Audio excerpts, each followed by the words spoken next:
Ìwádìí ti bẹ̀rẹ̀ lórí òkú akẹ́kọ̀ọ́ fásitì FUTA tí wọ́n bá nínú igbó.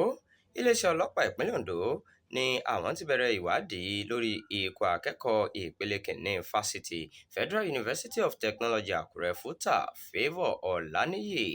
A gbọ́ pé wọ́n rí òkú Ọláníyì ẹni ọdún mẹ́tàlélógún tó jẹ́ akẹ́kọ̀ọ́ ní ẹ̀ka Surveying and Geoinformatics ní fásitì ìjọba àpapọ̀ náà nínú igbó kan tó súnmọ́ ilé tó ń gbé nílùú Àkúrẹ́ tí í ṣe olúùlú ìpínlẹ̀ Ondo ní ọjọ́ àbámẹ́ta sátidé.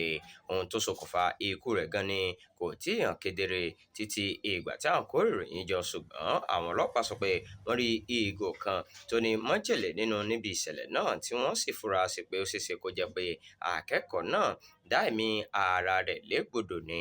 Agbẹnusọ fún iléeṣẹ́ ọlọ́pàá ìpínlẹ̀ náà DSP Àbáyọ̀mí Jímọ̀ tí ó fi ìdí ìṣẹ̀lẹ̀ náà múlẹ̀ nínú àtẹ̀jáde kan ní ọjọ́ àìkú Sunday tó kọjá sọ pé iléeṣẹ́ ọlọ́pàá ti bẹ̀rẹ̀ ìwádìí lórí ìṣẹ̀lẹ̀ búburú ọ̀hún.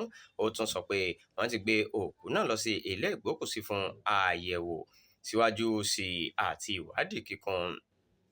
Nígbà tí ìwádìí sì tún ń lọ lọ́wọ́ láti mọ̀ dájú ohun tó ṣẹlẹ̀ gan-an. Nínú àtẹ̀jáde kan tí iléèwé náà fi síta látọ̀dọ̀ olùdarí ẹ̀ka ìròyìn ọ̀gbẹ́ni Adégbóyènrò Adébánjọ ni wọ́n ti sọ pé ikú akẹ́kọ̀ọ́ náà dùn wọ́n gan-an tó sì jẹ́ ìbànújẹ́ ọkàn fún gbogbo iléèwé.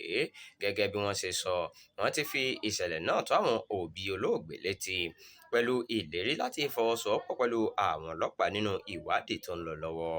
Àtẹ̀jáde náà tún fi kún pé bákan náà àwọn òṣìṣẹ́ iléèwé ń bá àwọn akẹ́kọ̀ọ́ mìíràn tó súnmọ́ olóògbé náà sọ̀rọ̀ tí wọ́n sì ń fún wọn ní àtìlẹ́yìn àti ìmọ̀ràn nítorí ipa tí ìṣẹ̀lẹ̀ náà lè ní lórí wọn. Àdúrà tí èrò wa wà pẹ̀lú àwọn òbí àti ẹbí rẹ̀ ní irú àkókò ìdánwò yìí.